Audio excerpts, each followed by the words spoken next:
Shalom. Shalom. Makin malam makin seru dong saudara-saudara ya. Shalom. Haleluya, berikan sorak-sorai untuk Tuhan. Saudara, hari ini kita akan sama-sama membicarakan sebuah tema dan saya membawakan tema When Bad Things Happen. Ketika hal yang buruk terjadi. Saudara, saya akan mengajak kita untuk sama-sama melihat kisah para rasul pasal 12. Ayat yang pertama sampai ayat yang kelima. Kisah Rasul pasal 12 ayat yang pertama sampai ayat yang kelima. Kita akan sama-sama lihat firman Tuhan ini. Ketika saya akan membacakannya, saya mengajak saudara untuk mengikutinya sambil saudara membayangkan. Bisa? Bisa ya? Saudara bayangkan kejadiannya kira-kira seperti apa. Demikianlah firman Tuhan. Pada saat itu Raja Herodes menangkap dan menyiksa beberapa orang dari antara jemaat. Dia membunuh Yakobus, saudara Yohanes dengan pedang. Ketika dilihat bahwa hal itu menyenangkan orang-orang Yahudi, maka ia juga menangkap Petrus pada hari raya roti tidak beragi. Setelah menangkapnya, ia menempatkannya ke dalam penjara dengan menyerahkannya kepada 4 regu yang masing-masing beranggotakan 4 prajurit. Lalu menjaganya dengan maksud untuk menghadapkannya kepada rakyat setelah Paskah. Maka Petrus ditahan di dalam penjara, tetapi jemaat berdoa dengan sungguh-sungguh kepada Elohim bagi dia. Saudara, teman-teman, pada tahun 1516 ada seorang bernama Sir Thomas More.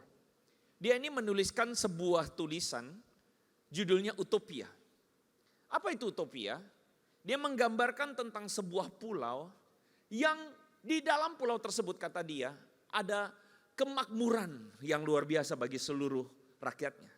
Di dalam pulau tersebut ada keadilan. Di dalam pulau tersebut tidak ada kejahatan. Di dalam pulau tersebut Thomas More mengatakan semua yang Anda impikan itu ada di sana. Thomas More ini ngomong-ngomong adalah seorang penasihat raja Inggris. Dan dia menuliskan setelah dia memberi atau melihat realita negara Inggris yang sebagaimana semrawutnya, dia kemudian berpikir andai ada tempat bernama Utopia atau pulau bernama Utopia. Nah, kalau teman-teman mengikuti kajian atau mengikuti tulisan-tulisan atau istilah di sosial media, teman-teman tahu kata Utopia itu berasal dari tulisan Thomas More ini. Yang hari ini kita dengar Utopia adalah sebuah tempat di mana dunia itu sempurna, segalanya sempurna. Teman-teman, kita pengen, setiap kita tuh pengen sebenarnya punya gambaran untuk mencapai hidup yang utopis atau hidup yang utopia. Nah, kalau teman-teman suka nonton film, teman-teman akan menyadari bahwa hari-hari ini film pun dikuasai atau dipengaruhi oleh pemikiran-pemikiran yang utopis. Tetapi kalau teman-teman melihat atau saudara-saudara melihat realita hidup, mungkin akhirnya kita harus mengakui bahwa ternyata utopia itu tidak pernah tercapai. Utopia itu adalah gambaran ideal. Tetapi yang ideal itu seringkali tidak bisa tercapai. Makanya ada sebuah istilah pembanding yang adalah lawan dari utopia, yaitu distopia. Distopia adalah keadaan dunia yang tidak ideal. Banyak sempurnaan, kemiskinan, kelaparan, ketidakadilan, kejahatan. Nah, oke, gini dulu, daripada teman-teman tegang, saudara-saudara tegang, ada di antara saudara suka nonton film? Saya mengajak saudara berselancar dalam perkembangan dunia. Kalau teman-teman lihat, film-film kita itu dipengaruhi oleh pemikiran-pemikiran ini. Kalau teman-teman dulu, ada yang tahu tidak, film 007. Ini film dibintangi oleh seorang artis Sean Connery. Ada yang tahu? Nah, dia menunjukkan ini anak-anak muda ini ya. Tapi kalau lihat ada orang tua-tua pasti ada yang senyum di sini. Ya. Kenapa? Karena mereka nonton. Nah, beberapa diaken sudah langsung angguk-angguk. Dari judulnya kita lihat, never say never again. Jangan pernah katakan tidak pernah. Film ini kelihatan optimis, betul nggak? Dan film-film James Bond dari dulu itu adalah film yang menggambarkan dunia yang indah, dunia yang baik, tiba-tiba ada sindikat kejahatan. Sindikat kejahatan berusaha untuk mengacaukan dunia, mafia. lalu kemudian datanglah agen 007 membereskan semuanya. Dunia jadi lebih baik lagi. Oke? Pada zaman saya kecil ada film yaitu Six Million Dollar Man. Ada yang ingat? Nah ini beberapa nggak relate ini kan ya. Karena sudah generasi Z mungkin ya. Six Million Dollar Man ini menceritakan tentang orang yang hampir mati lalu dikasih badan robot. Jadi dia itu punya kekuatan untuk mengalahkan kejahatan. Kalau teman-teman ada yang suka dengan imajinasi, ada film Star Trek. Nah, film Star Trek menggambarkan masyarakat bumi sejajar dengan masyarakat dunia.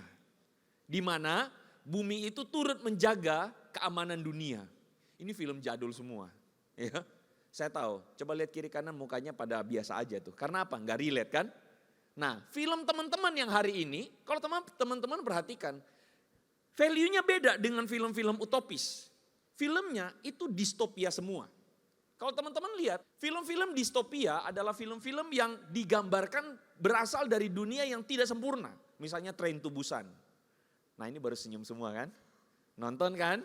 Iya soalnya ganteng gitu kan. Film Train to Busan menceritakan tentang Korea yang baik-baik saja tiba-tiba apa? Blar, outbreak, zombie. Betul ya? Dan zombie di mana-mana. Train to Busan endingnya good ending atau bad ending? Bad ending. Betul? Coba selain Train to Busan, ada yang nonton film ini enggak? Parasite. Ada yang nonton? Parasite menggambarkan apa? Keluarga kaya dan keluarga yang miskin. Dan keluarga miskin ini pelan-pelan masuk ke dalam keluarga yang kaya lalu menghancurkan. Bad ending atau good ending? Bad ending. Kalau teman-teman suka film-film yang science fiction, ada namanya Dune. Menggambarkan tentang penjajahan antar galaksi. Nah yang tahun kemarin rame filmnya itu Last of Us. Post apokaliptik, dunia sudah hancur. Apa yang terjadi? Kita bertahan saja. Kalau teman-teman amati perkembangan zaman, teman-teman bisa mengambil kesimpulan. Dulu orang optimis, tapi sekarang orang pesimis. Kelihatan nggak? Film-filmnya itu pesimis. Film-filmnya itu sebenarnya bukan pesimis sih, tapi filmnya itu lebih realistis. Kalau dulu ada mimpi-mimpi yang di awang-awang, tapi sekarang orang-orang tidak berani bermimpi terlalu tinggi. Kenapa? Karena pada kenyataannya kita harus menerima sebuah fakta bahwa tidak semua yang kita impikan itu akan terjadi seperti yang kita mau. Pada kenyataannya dunia kita adalah dunia yang juga distopia. Berjalan bersama-sama dengan impian, tapi berjalan bersama-sama dengan realitas. Seakan-akan kita ini sedang mengalami yang namanya hidup yang tidak ideal. Nah, saya mencoba menarik ini kepada setiap kita, anak-anak Tuhan. Kadang-kadang kita berpikir sebagai anak-anak Tuhan, kita berpikir begini. Saya udah datang doa, saya udah ikut pelayanan, saya udah serajin ibadah. Saya sudah benar-benar ikut Tuhan. Tetapi kenapa dalam hidup saya ada hal-hal yang seperti ini terjadi? Kadang-kadang kita merasakan ketegangan-ketegangan di mana Tuhan? Di mana mujizat-Mu? Saya berdoa, saya benar-benar menghidupi firman-Mu, tapi kenapa kejadian dalam hidup saya tidak ideal? Sebagian dari teman-teman kita semua merindukan mujizat terjadi dalam hidup kita. Which means sah-sah saja. Tetapi ketika kita berdoa, kita doakan terus, kapan itu terjadi? Tidak pernah terjadi. Belum terjadi juga. Akhirnya kita merasa, saya ini kan anak Tuhan. Datang ke gereja kayaknya kayak surga. Tapi pulang kembali ke rumah saya, kembali ke kos-kosan saya. Kok semuanya begitu-begitu saja ya? Ada yang merasakannya enggak? Teman-teman merasakan enggak? Itu yang saya bilang, kadang-kadang kita tuh seperti kebingungan. Kok gini ya hidup ya? Nah saya pengen kasih tahu sama saudara-saudara, teman-teman, Bapak Ibu. Bahwa apa yang kita baca dari firman Tuhan menggambarkan yang perasaan yang saya sedang ngomong ini. Sebagian dari kita saudara-saudara mungkin ketika mencoba untuk melihat firman Tuhan. Kita akhirnya bisa menemukan bahwa bagian firman Tuhan yang dikatakan di dalam bagian ini sedang kasih tahu sama kita bahwa itulah perasaan jemaat ketika mereka melihat sebuah fakta. Kalau tadi kita baca Kisah Rasul pasal 12. bagian yang kuning saudara bisa lihat itu. Dimulai dengan sebuah kejadian di mana Raja Herodes menangkap dan menyiksa jemaat. Lalu kemudian dikatakan dia membunuh Yakobus, saudara Yohanes. Untuk membuat saudara lebih mengerti, saya mengajak saudara memahami kenapa saya mengatakan ini. Waktu saya baca bagian firman Tuhan ini, saya terkejut. Kenapa? Mulai-mulai udah langsung jelek. Mulai-mulai jelek banget. Padahal kalau kita perhatikan kisah para rasul, kita perhatikan kisah ini atau kitab ini berisikan kisah-kisah hebat. Pekerjaan Roh Kudus di tengah-tengah jemaat. Amin. Kisah Rasul pasal yang kedua. Cerita tentang apa? Pentakosta, betul? Ketika para murid berdoa, Roh Kudus turun dalam lidah-lidah api. Lalu kemudian jemaat berbicara dalam bahasa-bahasa lain. Terjadi kegerakan hebat. 3.000 orang bertobat, memberikan diri, dibaptis. Luar biasa, amin. Pentakosta. Lalu kemudian apa? Pasal 3, pasal 5, mujizat-mujizat terjadi. Yang lumpuh dibangkitkan, bisa jalan. Yang mati dibangkitkan, Dorcas dibangkitkan dan sebagainya. Murid-murid berjalan dalam kuasa Roh Kudus. Mujizat terjadi luar biasa. Pasal ke-8, saudara akan temukan Filipus memberitakan Injil ke Samaria. Di Samaria orang bertobat. Dan bukan cuma itu, tiba-tiba Filipus lalu digerakkan Tuhan untuk cari seorang sida-sida dari Ethiopia. Orang asing. Lalu kemudian Filipus datengin. Lalu orang sida-sida itu bertobat, minta dibaptis. Setelah dibaptis apa yang terjadi? Filipus hilang. Puff. Jadi saudara, teleportasi itu sudah ada di Alkitab juga. Teleportasi. Bukan cuman itu. Kalau saudara baca selanjutnya, ditemukan bahwa di pasal 9 Saulus bertobat. Siapa Saulus? Penganiaya jemaat. Musuh nomor 1 bertobat. Dan setelah itu kalau saudara baca lagi, Cornelius bertobat. Siapa Cornelius? Perwira pasukan Italia, perwira, petinggi. Saya mengajak saudara membayangkan diri jadi jemaat pada waktu itu. Kalau saudara jadi jemaat pada waktu itu, saudara rasa apa? Hah? Saudara rasa apa? Benar-benar kagum, merasa apa? Luar biasa, betul? Merasa jemaat ini diberkati Tuhan, betul? Kalau Roh Kudus bekerja di tengah-tengah jemaat YHS, luar biasa saudara-saudara. Tiba-tiba Makassar 3.000 orang bertobat minta dibaptis. Saudara kagum gak? Kagum, kegerakan Tuhan terjadi. Tiba-tiba saudara, Pastor Elisa mempertobatkan seorang dari negara Malaysia. Tiba-tiba Pastor Elisa menghilang, pindah lagi ke Papua. Wih, oleh kuasa Roh Kudus. Hebat gak saudara-saudara? Luar biasa. Tiba-tiba saudara-saudara melihat Pastor Rianto membangkitkan orang yang lumpuh. Pekerjaan Tuhan bekerja. Amin. Pastor Etias membangkitkan orang mati di rumah sakit sana. Saudara kagum gak sebagai jemaat? Kagum. Bahkan penganiaya jemaat. Siapa hari ini penganiaya jemaat? Udah saya gak usah sebut ya. Bertobat. Memberi diri dibaptis. Kagum gak? Kagum. Setelah semua kejadian-kejadian yang luar biasa itu, pasal 10, pasal 12 apa? Yakobus dibunuh. Kaget gak saudara? Halo? Kaget gak? Siapa Yakobus? Yakobus bukan orang sembarangan. Yakobus itu adalah salah satu murid terdekat Tuhan Yesus. Kalau kita baca baik-baik, Yakobus itu digambarkan sebagai seorang saudara Yohanes anak Zebedeus. Kalau digambarkan di dalam Alkitab disebut nama Zebedeus, itu berarti orang-orang mengerti atau tahu siapa Zebedeus. Makanya dia sebut Zebedeus. Zebedeus itu kemungkinan besar adalah seorang nelayan yang sukses. Anaknya 2, Yakobus dan Yohanes. Tuhan Yesus panggil, ikutlah aku, kamu akan kujadikan penjala manusia. Ikut Yakobus dan Yohanes. Dan bukan cuma itu, satu kali ibu dari Yakobus dan Yohanes datang pada Tuhan Yesus lalu bilang begini, Tuhan izinkan Yakobus dan Yohanes duduk di sebelah kanan dan kirimu. Menunjukkan apa? 2 orang ini bukan orang sembarangan. 2 orang ini orang yang penting. Dan kalau saudara baca lagi Alkitab, saudara akan menemukan bahwa Yakobus dan Yohanes adalah dua orang di antara tiga bersama dengan Petrus yang diajak Tuhan Yesus melihat Yesus transfigurasi di bukit. Waktu Yesus berdoa di Getsemani, ada 3 murid yang diajak lebih dekat. Siapa? Petrus, Yohanes, dan Yakobus. Kalau saudara baca di Alkitab, Tuhan Yesus menyebut Yakobus dan Yohanes sebagai anak-anak Boanerges. Pernah dengar itu? Apa arti Boanerges? Anak-anak petir. Kenapa? Karena Yakobus dan Yohanes satu kali memberitakan Injil di Samaria, ditolak. Lalu Yakobus sama Yohanes bilang begini sama Tuhan Yesus, Tuhan, perlu enggak kami berdoa minta api turun dari langit? Hantam ini, makan ini semua orang. Saudara, begitu berapi-apinya Yakobus dan Yohanes. Begitu luar biasa. Beriman gak dia kepada Tuhan? Beriman banget. Dia beriman gak api bisa turun dari langit? Beriman banget. Tapi Yakobus yang sama ternyata jadi satu yang pertama mati di antara 12 murid Yesus. Kita tidak hitung Yudas.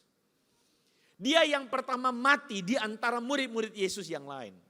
Waktu saya baca firman Tuhan ini saya jadi bertanya-tanya, Tuhan kenapa Yakobus mati? Bukankah Roh Kudus engkau bekerja dengan begitu luar biasa? Betul enggak? Roh Kudus mampu untuk melakukan mujizat membangkitkan yang mati. Tidakkah sanggup Roh Kudus menyelamatkan Yakobus? Amin. Tidakkah Roh Kudus terlalu lemah untuk melakukan itu? Tidak sama sekali. Bisa enggak dia lakukan? Bisa. Betul? Dia yang membuat Filipus pindah tempat langsung sekejap. Bisa tidak? Dia membuat Yakobus yang tiba-tiba, saya bayangkan ya, mau dipancung. Wah, mau dipancung tiba-tiba Yakobus hilang. Bisa tidak? Bisa. Lalu kenapa Yakobus mati? Yakobus lagi berdosa.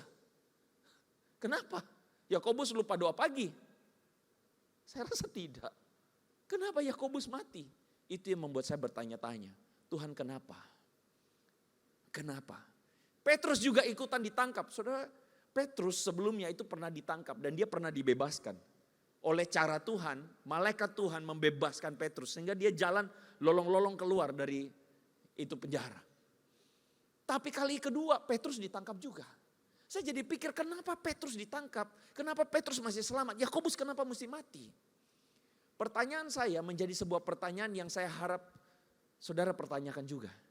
Di tengah seluruh mujizat-mujizat yang luar biasa itu, kenapa Yakobus mati? Tidakkah Tuhan sanggup melindungi Yakobus? Bukankah kita pernah mendengar firman berkata, meskipun 1000 rebah di sebelah kananmu dan 10.000 rebah di sebelah kirimu, tetapi itu tidak akan menimpa engkau. Pernah dengar firman itu tidak? Yakobus tahu tidak itu firman? Tahu. Kenapa Yakobus mati?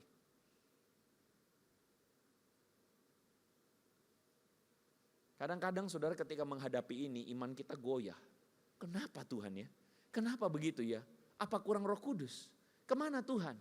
Kemana karya Tuhan yang menyertai para rasul dengan berbagai mujizat? Mujizat. Hampir tengah hari, tiap hari dengar mujizat terjadi. Kenapa ini Yakobus mati? Kenapa tidak terjadi mujizat? Kita itu akhirnya menjadi salah dan kita kecewa. Perhatikan ini baik-baik. Kita tidak akan mampu memahami kalau kita tidak sadar betul bahwa kisah para rasul ini cerita tentang apa. Kenapa kita bingung? Karena kita berpikir bahwa kisah para rasul menceritakan tentang para rasul. Namanya kisah para rasul memang.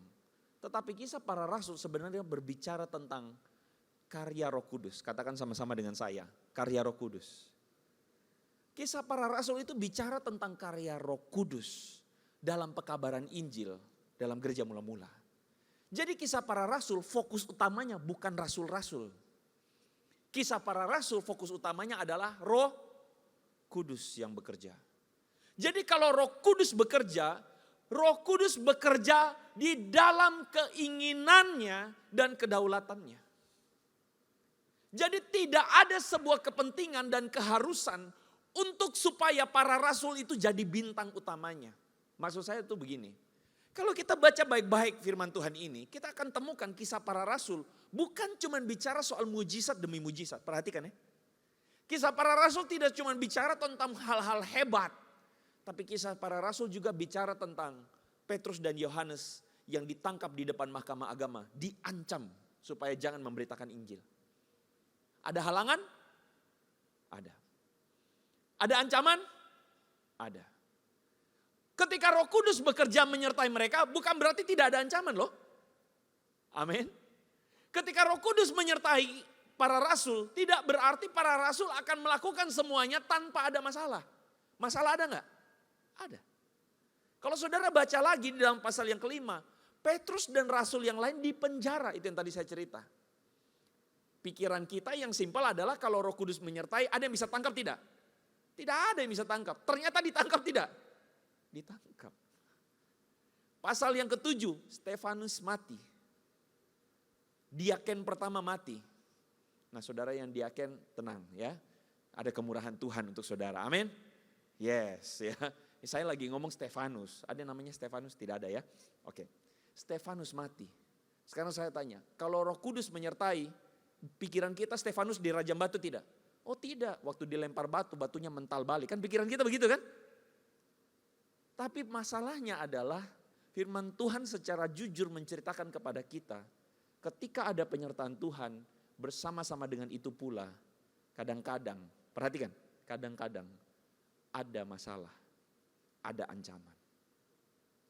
Kalau saudara baca lagi bukan cuma dari pasal 7 Stefanus dibunuh. Saudara akan menemukan di pasal 8 penganiayaan terhadap jemaat meningkat. Dan pasal 12 yang tadi kita baca.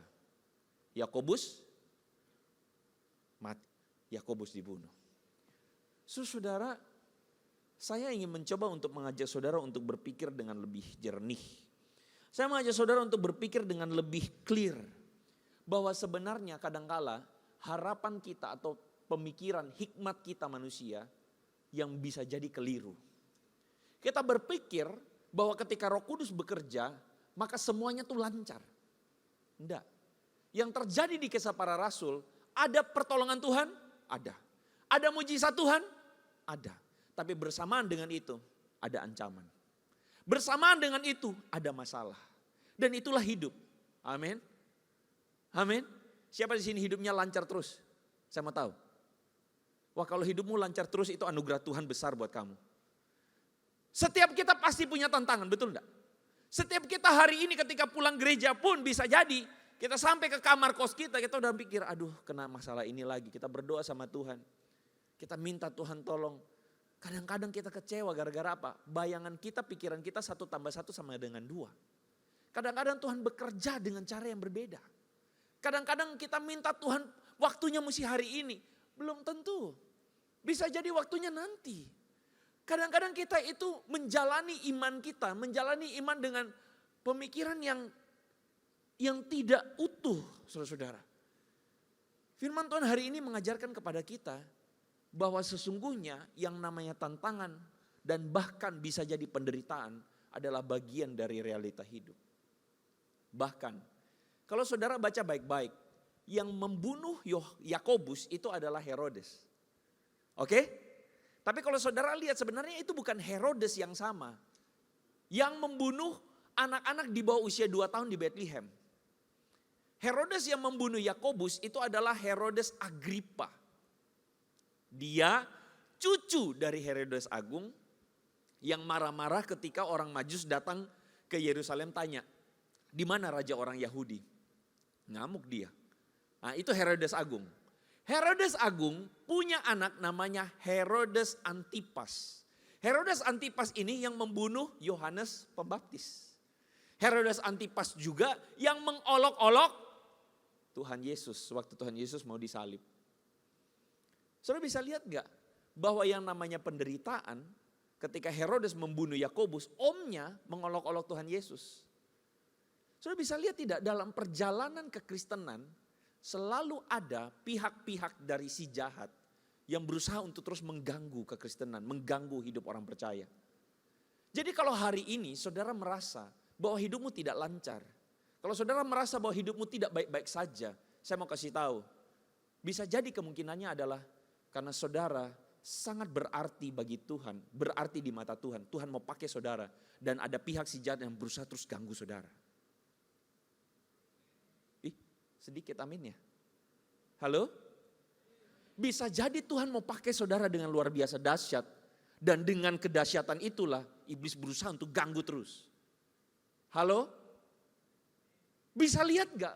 Bahwa sebenarnya dalam perjalanan kehidupan Tuhan Yesus selalu ada ancaman. Yesus loh. Tuhan loh. Kristus loh. Dia sendiri mengalami aniaya. Bahkan Yakobus murid-muridnya juga mengalami aniaya. Tetapi mereka tahu betul bahwa hidup bukan bicara soal para rasul. Saya sangat yakin bahwa para rasul mengerti ketika Roh Kudus turun mengubahkan mereka. Mereka betul-betul sadar bahwa hidup ini bukan bicara soal agenda mereka. Saya masih ingat siapa Tuhan izinkan supaya kami bisa duduk di sebelah kiri dan kanan. Apa maksudnya duduk sebelah kiri dan kanan? Dihormati. Yakobus dan Yohanes minta dihormati. Betul? Tetapi mereka diubahkan pemikirannya. Sampai-sampai mereka sadar hidup bukan soal diri kami. Panggilan seorang Kristen, kalau kita menyebut diri kita Kristen, pengikut Kristus, adalah mengikut apa yang Kristus contohkan buat kita. Betul? Dan di Getsemani dia berdoa apa? Dalam bahasa Latinnya, fiat voluntas tua. Apa artinya? Bukan kehendakku, tapi kehendakmu yang jadi. Artinya apa? Bahkan Kristus memberi teladan kepada kita bahwa kehendak Bapa harus terjadi.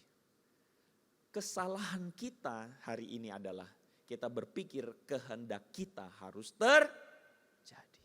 Dan kita memaksa Bapa untuk mengikuti kehendak kita. Tuhan, cowok itu kalau dia jodohku, dekatkanlah, lancarkanlah. Betul? Tuhan, buka jalan dalam nama Yesus. Itu kakak kelas yang main basket yang keren sekali mainnya. Waktu 3 point mempesona. Tuhan, dia jodohku dalam nama Tuhan Yesus. Waduh, saya pikir Tuhan pusing langsung. Aduh, ini anak bocil. Saya sediakan yang lebih baik untukmu, nak. Tapi kitanya doanya apa? Tuhan, itu mesti. Bahkan ancam lagi, kalau Tuhan tidak kasih, saya mundur dari Heroes. Ya Tuhan, barang bodoh-bodoh, bocil. Halo? Kadang-kadang kita pakai pikiran manusia. Kita paksa Tuhan untuk pakai pikiran kita. Siapa yang Tuhan? Siapa yang Tuhan? Kesalahan kita tuh adalah kita jadi Kristen lama-lama tapi mental kita tetap mental bocil. Kita minta terus Tuhan supaya ikut kehendak kita. Padahal Tuhan tuh punya agenda. Tuhan punya rencana. Dan ketika Roh Kudus dicurahkan, Roh Kudus bekerja dalam mujizat. Saya percaya sampai hari ini masih terjadi. Amin. Tapi ingat baik-baik, mujizat itu dilakukan untuk agenda Tuhan, bukan agenda kita. Mujizat itu terjadi untuk supaya menggenapkan agenda Tuhan. Nah, yang kita mesti tanya adalah, apa agendamu Tuhan? Itu yang kita mesti tanya. Menjadi seorang pengikut Kristus di tengah dunia yang jatuh dalam dosa, artinya apa? Tuhan bilang sama kita, aku mengutus engkau seperti domba di tengah serigala. Kalau domba di tengah serigala ngapain? Main unos tako? Tidak tuh. Domba di tengah serigala ngapain? Dimakan. Tuhan bukan bilang sama kita kalau gitu kita maju bunuh diri, bukan. Tuhan bukan bilang kalau gitu kita dimakan orang, bukan. Tapi maksudnya Tuhan mau kasih tahu, kalau kita betul-betul menghidupi agendanya Tuhan, rencana Tuhan, maka bisa jadi hidup itu tidak enak. Sangat mungkin hidup itu tidak nyaman. Sangat mungkin sekali. Nah, makanya saudara-saudara ketika Petrus ditangkap, dikatakan bahwa dia ditempatkan dalam penjara, dalam penjagaan 4 regu, masing-masing 4 prajurit. Ini pengamanannya ganda. Oke? Kenapa? Karena dulu Petrus pernah dibebaskan sama malaikat Tuhan. Akhirnya Herodes belajar, tangkap, perketat lebih keamanannya. Ditangkap dengan ketat. Jemaat berdoa dengan sungguh-sungguh. Tapi perhatikan ini baik-baik. Perhatikan ini baik-baik. Ketika kita baca baik-baik, kita melihat bahwa Petrus itu woles. Kalau kita baca baik-baik ayatnya selanjutnya ya. Kenapa? Karena Petrus itu tidak sadar bahwa dia sedang dibebaskan Tuhan. Kelihatan dari mana? Kelihatan dari ayat ini.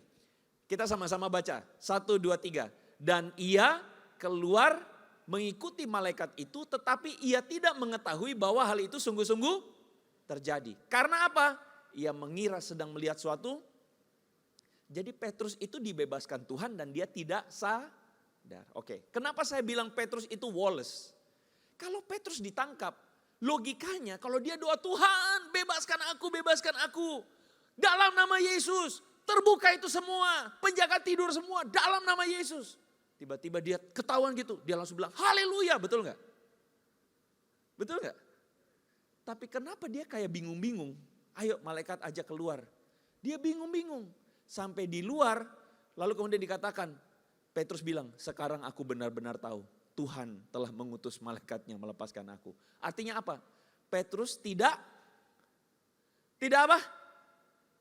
Tidak berharap.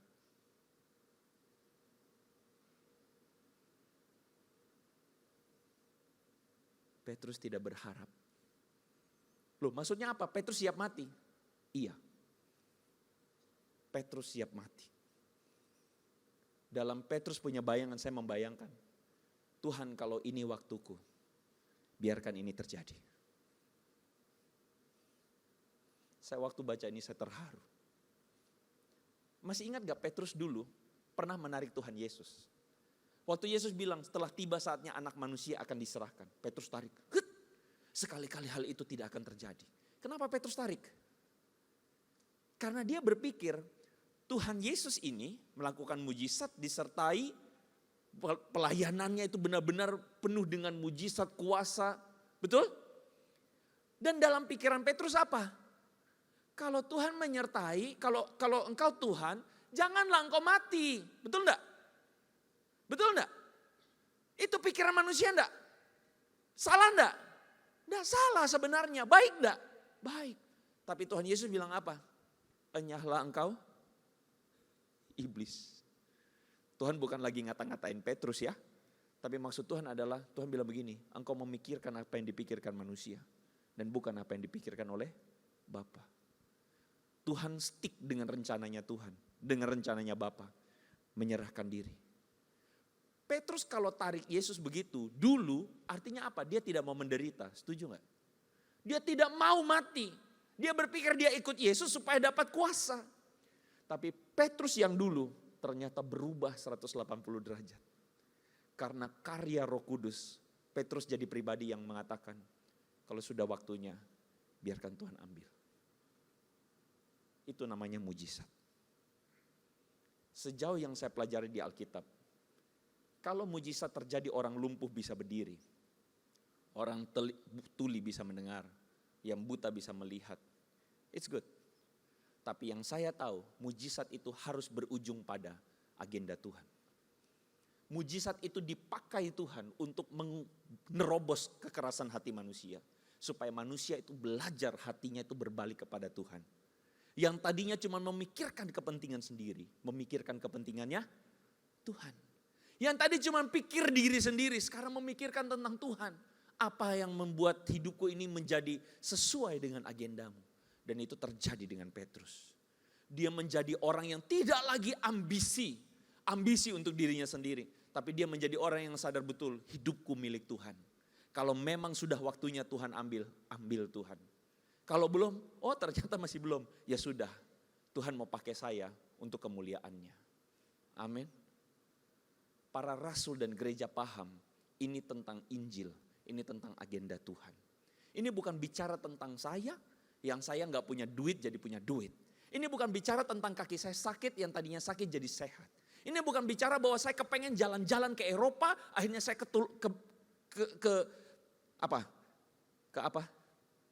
kesampean pergi ke Eropa. Ini bukan bicara tentang saya pengen punya rumah mewah, akhirnya saya jadi punya rumah mewah. No, ini bukan ngomong itu.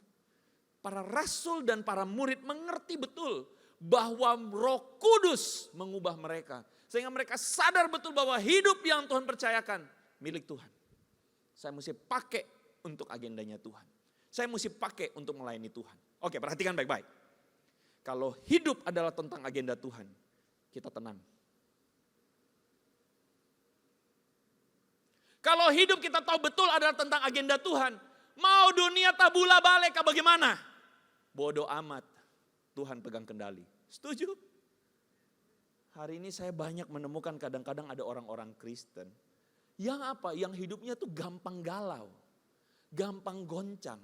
Gara-gara apa? Gara-gara aduh Tuhan nih, ini rambut sakit Tuhan, sembuhkan rambutku. Aduh ini kuku terbelah. Aduh ini dunia jadi, aduh saya tidak nyaman menyembah Tuhan karena kuku terbelah. Kadang-kadang kita terlalu menjadikan Tuhan sebagai alat untuk pemuas, membuat kita nyaman. Saya jadi pikir-pikir siapa yang Tuhan, siapa yang hamba. Dia yang Tuhan, bukan kita. Tapi kita mau menjadikan diri kita kayak Tuhan mesti layani kita. Tuhan mesti layani segala keinginan kita. Kita lupa, hidup ini tentang Dia. Dan kalau Roh Kudus bekerja, saya percaya sekali lagi, mujizat terbesar adalah pertobatan. Dan pertobatan bukan yang tadinya hidup dalam dosa, tidak dosa lagi. Pertobatan itu juga berbicara tentang yang tadinya hidup cuma egois buat diri sendiri. Tapi sekarang hidup, Tuhan aku mau berserah pada Tuhan. Itu mujizat. Ya kalau kadang-kadang ada orang yang datang ke ibadah cari mujizat. Aduh aku minta mujizat. Ih dia disembuhkan, ih dia begini. Tuhan kenapa saya tidak? Kayak pikir-pikir kenapa ya? Lo kok cari Tuhan atau cari mujizatnya? Kalau Tuhan mau bikin mujizat dia akan bikin. Terjadi. Tapi saya percaya mujizat semua orang yang datang itu mengalami mujizat. Ketika apa? Hatinya berbalik kepada Tuhan. Betul? Jadi kalau hidup ini tentang Tuhan, kita tenang. Kalau usahamu adalah milik Tuhan, sesuatu yang terjadi dalam usahamu mengganggu, kau tenang. Kenapa? Ini Tuhan punya. Amin. Tuhan punya. Kalau keluargamu milik Tuhan, sesuatu terjadi, kau tenang. Kenapa? Tuhan punya. Amin. Hidupmu sekarang sedang dijahati orang. Kau galau tidak? Kau bisa tenang. Kenapa? Hidupku milik Tuhan. Kalau saya jalani dengan penuh takut akan Tuhan, saya tenang. Betul? Tuhan yang punya. Semua Tuhan yang punya. Makanya kita bisa mengalami kebaikan Tuhan. Penutup. Paulus bilang apa? Kami itu tidak tawar hati. Kenapa? Meskipun manusia lahiriah kami merosot, tapi manusia batiniah kami dibaharui dari hari ke hari. Karena kami memperhatikan yang bukan yang kelihatan, tapi kami memperhatikan yang tidak kelihatan. Karena yang kelihatan itu sementara, tapi yang tidak kelihatan itu kekal. Kalau Tuhan itu mau bekerja, Tuhan bekerja. Tapi bagian kita adalah kita memperhatikan yang kekal. Bagian kita memperhatikan hati kita. Tuhan aku mau hati ini terus berkenan kepada Tuhan. Saya minta pemusik maju ke depan. Saudara-saudara, hari ini adakah hidupmu kacau? Hari-hari ini adakah hidupmu itu menjadi galau?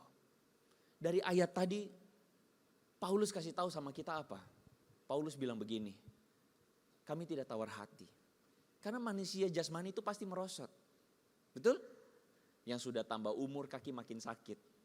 Bisakah beli itu kaki baru di Shopee? Bisa? Nggak bisa. Kalau Tuhan masih kasih kaki kuat, syukur. Tapi kalau kaki mulai sakit, itu namanya naturnya begitu. Karena tubuh jasmani kita makin merosot. Tapi Paulus bilang, hatiku makin kuat di dalam Tuhan. Kadang-kadang saya tuh kalau pelayanan saya lihat orang-orang yang tua-tua ya. Saya tuh suka kagum dengan orang tua-tua tuh yang apa? Yang waduh pandangnya tuh bijaksana. Sudah tua, jalan sudah susah. Tapi hatinya menggebu-gebu untuk Tuhan. Wih, saya angkat 2 jempol, 4 kalau perlu jempol saya angkat. Kenapa? Hebat. Tapi ada enggak orang tua-tua yang badan kaki sudah sakit, kerjaannya marah-marah terus? Ada enggak? Ada. Tubuh merosot, batinnya merosot. Rugi enggak? Rugi sekali. Tapi berbahagialah kita kalau kita membangun terus hati kita makin kuat dengan Tuhan. Saya mau ajak kita untuk lagu yang tadi. Bersyukur lagu yang terakhir, yang anugerahmu mempesonaku. Ku mau selalu bersyukur kepadamu Tuhan. Anugerah-Mu mempesonaku. Selalu dan selalu Kau angkat hatiku. Kau membuatku berharga di mata-Mu. Ku mau selalu bersyukur kepadamu Tuhan. Anugerah-Mu mempesonaku. Selalu dan selalu Kau angkat hatiku. Kau membuatku berharga di mata-Mu.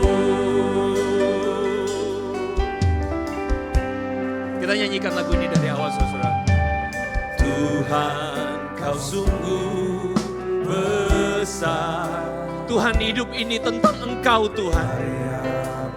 Hidup ini tentang karya-Mu, Tuhan. Kami ingin hati kami mengagumi Engkau.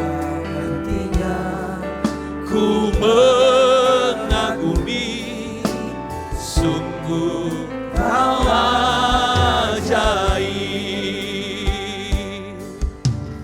Tuhan, Kau sungguh besar. Kami mau mengarahkan hati kami pada karya-Mu yang ajaib, Tuhan. Sungguh ajaib, tiada hentinya ku mengagumi. Sungguh Kau ajaib. Ku mau selalu bersyukur kepadamu Tuhan. Anugerah-Mu Tuhan, Mu mempesonaku.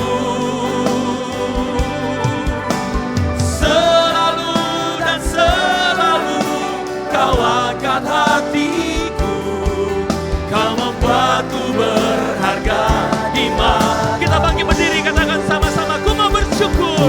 Mau selalu bersyukur kepadamu Tuhan. Oh, anugerah-Mu mempesonaku. Selalu dan selalu Kau angkat hatiku. Kau membuatku berharga di mata-Mu.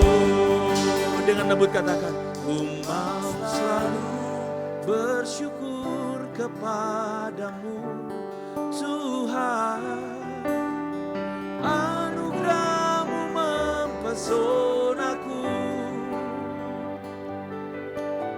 Selalu dan selalu Kau angkat hatiku.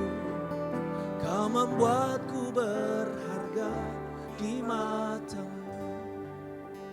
Saudara, kau tundukkan kepala di hadapan Tuhan. Akankah hidup hari ini, saat ini, sedang mengecewakan bagimu? Apakah hidup hari ini sedang penuh dengan keluh kesah? Apakah hidup hari ini penuh dengan ketidaksenangan, ketidakidealan? Saudara, hari ini engkau telah mendengarkan firman Tuhan. Biarkan firman Tuhan membebaskan engkau. Biarkan firman Tuhan membuat terobosan dalam hatimu. Biarkan Roh Kudus mengerjakan mujizat dalam hatimu. Sehingga engkau keluar dari ruangan ini, engkau keluar sebagai orang-orang yang menang. Engkau tahu bahwa apapun yang terjadi dalam hidupmu, Tuhan yang punya hidupku. Apapun yang terjadi dalam hidupku, aku bersama-sama dengan Tuhan. Aku tahu jika Tuhan bekerja, maka tidak ada yang bisa halangi Dia. Jika Tuhan membuat mujizat, maka itu akan datang pada waktu Tuhan. Aku mau berserah kepada Tuhan. Kalau engkau berkata demikian, katakan lagu ini. Ku mau selalu bersyukur kepadamu Tuhan. Oh, anugerah-Mu mempesonaku. Selalu dan selalu Kau angkat hatiku, Kau membuatku berharga di matamu. Dengan iman katakan, ku mau selalu bersyukur. Mau selalu bersyukur kepadamu. Tuhan, Engkau ajaib. Tuhan, Engkau dahsyat. Tuhan, Engkau luar biasa. Selalu dan selalu, selalu dan selalu Kau angkat hatiku. Kau membuatku berharga di matamu. Selalu dan selalu Kau angkat hatiku. Kau membuatku berharga di matamu. Yes, Engkau Tuhan.